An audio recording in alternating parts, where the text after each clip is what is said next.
Welcome to the Barker Podcast Collection. Guten Abend, gute Nacht, die Nacht, mit Mäglein besteckt, schlug unter Himmel. Welcome to the Not Watching Podcast. My name's Rob Howard, and this week I'm joined by Marcus Hurley. You can contact us on email at notwatchingpodcast@gmail.com or follow us on Twitter at notwatchingpod. Have you seen any other films recently? I have watched one the other night. It was, let me bring it up. It's an older film. It's a 2016. Yeah, The Forest. My sister, Jess. And I. We're identical twins. When something happens to one of us, the other one can tell. It's hard to explain, but I can just feel it. She's in trouble and she needs me.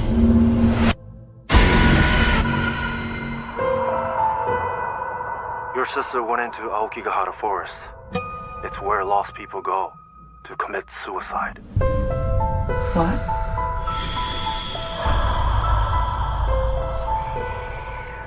I'm coming, Jess. I'm looking for my sister. She went into forest. I want to hire a guide. No guide. Forest is very dangerous. Spirits cannot rest there. They come back. Angry.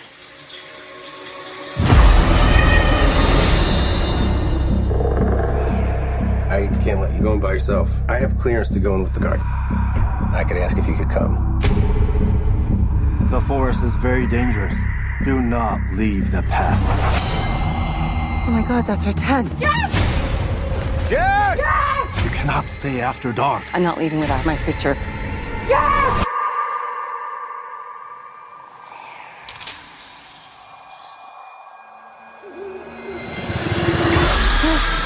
At night, people see bad things.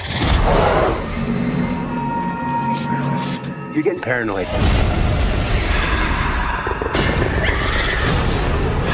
You're not real!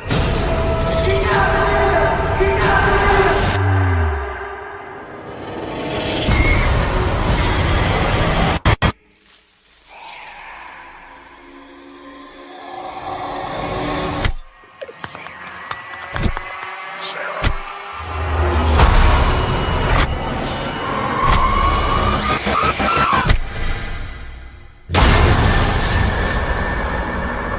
Oh, right. With, Not heard of that. with, what's her name? Natalie Dormer. Or, Margot Tyrell. Oh, Marjorie that's Tyrell quite from Game of recent, Thrones. isn't it? Yep, it is. Very recently. It's only just sort of come out. I've heard, sort of released sort of February or so. Oh, yeah, this is like a horror movie, isn't it? And I'm not really a big horror fan, but the missus is, so, we paid our pennies and went in and saw it, and, I was expecting to have to change my trousers leaving the cinema. But I've got to say, unlike, it very much had a very similar vibe. It's set in Japan, so it's got that sort of slow burn, underlying threat feel to it. And you're not sure what's going on throughout the film. It's a very simple premise, is that she's looking for her twin sister who's gone missing in Japan. And as apparently she went to this forest where people go and commit suicide, and that's the premise of it. So she's going to look for her sister because she's convinced her sister's still alive. Because she says, when you've got a twin, you just know. Right. And that's the basic premise, and she's a teacher, and you get all of the little Japanese tropes, like going into a classroom and you've got the students like freaking out because they think she's still alive. It was actually really well done. Really, really well done. I would recommend it. It keeps you guessing. There's a point in which you're not sure whether it's actually a horror film or a psychological thriller. And then when it all starts kicking off, you're like, oh dear God. And it leaves you with as many mysteries as it does. It's almost like it doesn't explain the forest. You just need to survive it. You need to the story just needs to end or whatever, which I thought was a brilliant idea, because then I think everything tries to explain things and it loses some of the magic. Whereas by the end of it, you're left thinking, that place was just fucked up. Yeah, there's been sort of a trend recently in a lot of horror films where they're sort of exploring themes that are just completely fantastic, that are just normal themes of loss and pain, and kind Very of human layering on sort the of horror feelings, elements. Yeah. And it's like, is it going to go fully batshit or not, sort of thing. And it does actually draw you in, though, and it's like you're watching this, and some bits of it you're very much thinking, oh, maybe Bill Murray's going to turn up from Lost in Translation or something like that. Because you just see like these Japanese landscapes and stuff and bits and pieces, and everyone starts freaking out and giving them advice, and you're like, you're just being a typical Westerner, not listening to the Japanese folklore kind of thing. Oh, but so then it plays into the whole lost like, in a different land sort of. Oh, kind of. Fish Yeah, out of she water, kind of sort understands it, but doesn't really care, and she does make some crazy decisions. But I think that's a horror trope. In which the main protagonist will always do something, whereas you would go, no, I'm going to go the other way. I'm going to go the other way, get on a plane, and I'm going to go. Yeah, I watched a horror film myself the other day called Goodnight Mommy. Yeah, I saw the trailer for that. You didn't see that with Bex and John, did you? No, but I did recommend it to John. And Tyler. I don't. Yeah, I think it would totally freak Bex out. Yeah, it's basically these two twin boys, obviously two, and their mum has had some kind of accident, and she comes home and all her face is all bandaged up, and they're sort of suspicious that it's not actually their mum. Yeah, and what follows is a kind of Babadook sort of, is it or isn't it sort of thing. And let's just say my housemate was in the other room, and all he could hear was me shrieking by the end of it. Was like, no! And like, it's one of those films where it's like, oh no, I can't ever unsee that now. Oh, fantastic. So, yeah, it's pretty cool, and there's like a few twists in there, and it definitely keeps you thinking, even though I would say for the most part it does feel like quite a slow sort of world cinema type art film. It definitely pays off at the end. Well, that's the thing. I've noticed that they tend to do these quite well now, and they're not sort of advertised as big. And this is what I think was what was that last film we saw? The Del Toro one. Crimson Peak. Crimson Peak. Yeah, I think that's where Crimson Peak failed because they went too big on the market and then they pushed it in too different a way. Whereas if you stumbled, not necessarily stumbled across it, but if you watched it and you thought, oh, it's kind of like a Victorian love story, and then you watched it through, you would have appreciated it more. Yeah. Whereas chucking all the horror elements in your face first, and then the rest of it was just whatever, and that's why we probably felt quite disappointed with it. Yeah, that's the thing. Yeah, I think it's good when they hold back with the marketing and you get stuff that you don't quite expect. But yeah, I would recommend The Forest. It's got some really nice little bits where even the horror is not quite what you expect or imagine, and then it's like it plays with you. It's sort of like it leads you by the nose and then just turns you around a little bit and stuff like that. But yeah, it was a good film, really good film. Cool. You also saw The Hateful Eight, right? I did. Or more, The Hateful 3 Hours. I don't know. I don't understand. The last time I had this experience was when I watched Interstellar, only in the sense that time travel must occur, because I don't understand how Interstellar was like a 3-hour odd movie. You know, it was a long film, but the way that the story was told, it didn't feel as long as that. Yeah, this film had a fairly simple story. It went back a little bit on itself, as Tarantino films do. I still don't understand how it's 3 hours.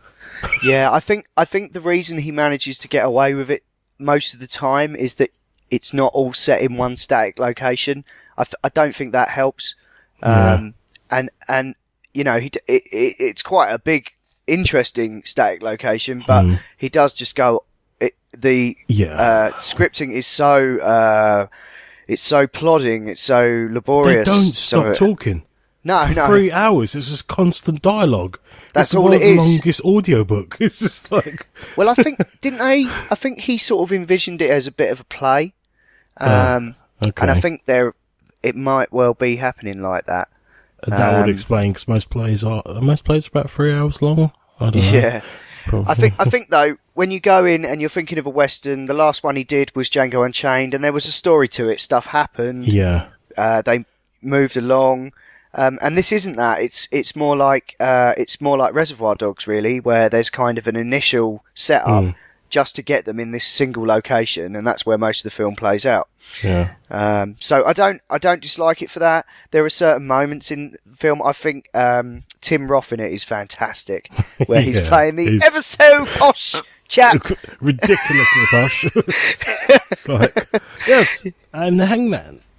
Yeah. Like, of course you are. I have no problem with you. It's just my job.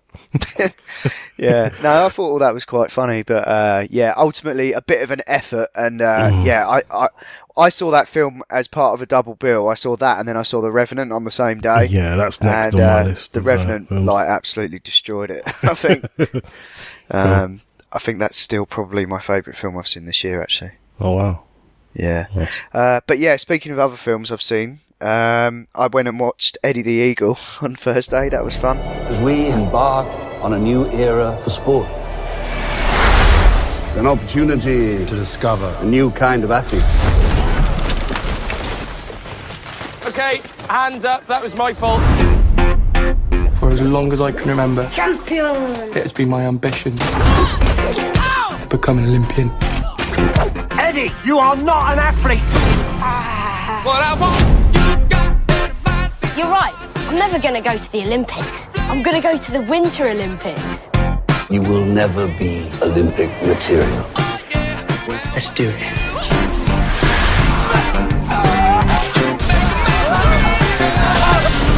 I really need a coach. You do realize the time to start jumping is when you're 5 or 6. What would you know about it anyway? Bronson Peary, 1968 champion. How come I've never heard of him? They kicked him out. He was disrespectful of the sport. Just after a few tips. Give up. There's one for free. Could you give me a push, please? A push? He's a lot higher than I expected it to be. Oh, wait! Don't think your leg.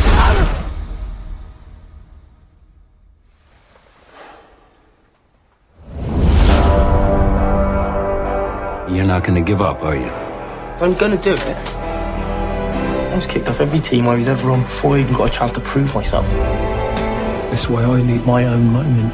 It's a world that doesn't want to know you. So what's new? I know what it's like to be written off. I can get you a moment. It's going to hurt like hell. We have no desire to be associated with ludicrous antics I think a little bit of weed came out. and defeat. You're a disgrace to the sport. Really? Personal best! And we're a disgrace! I love proving people wrong. I have to do this. You got more spirit than any of those other jumpers out there. Here he comes, Britain's Eddie Edwards. You're Eddie the Eagle. Just fly. Eddie's off! Can he pull off the impossible?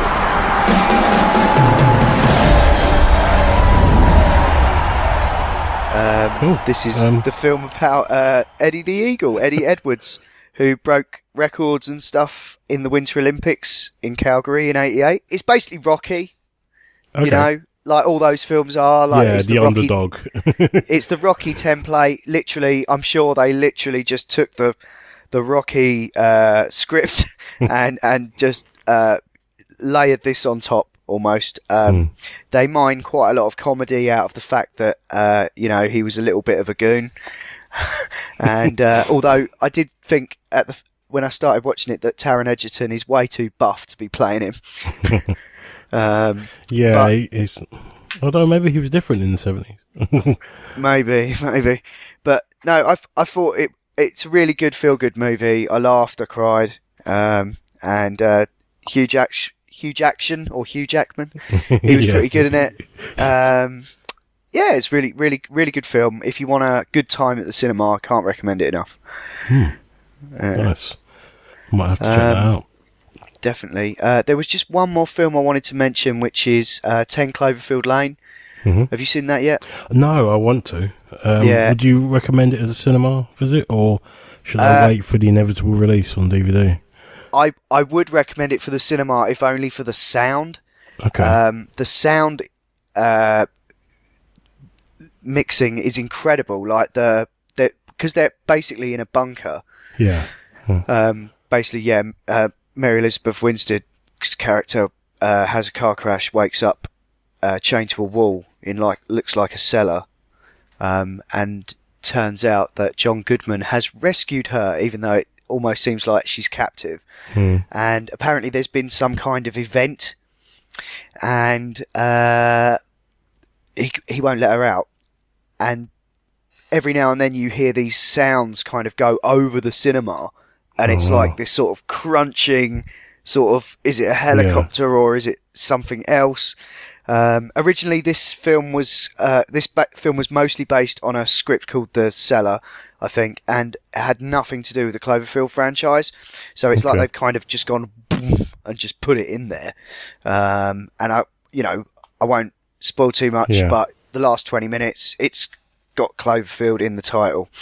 Yeah. Okay.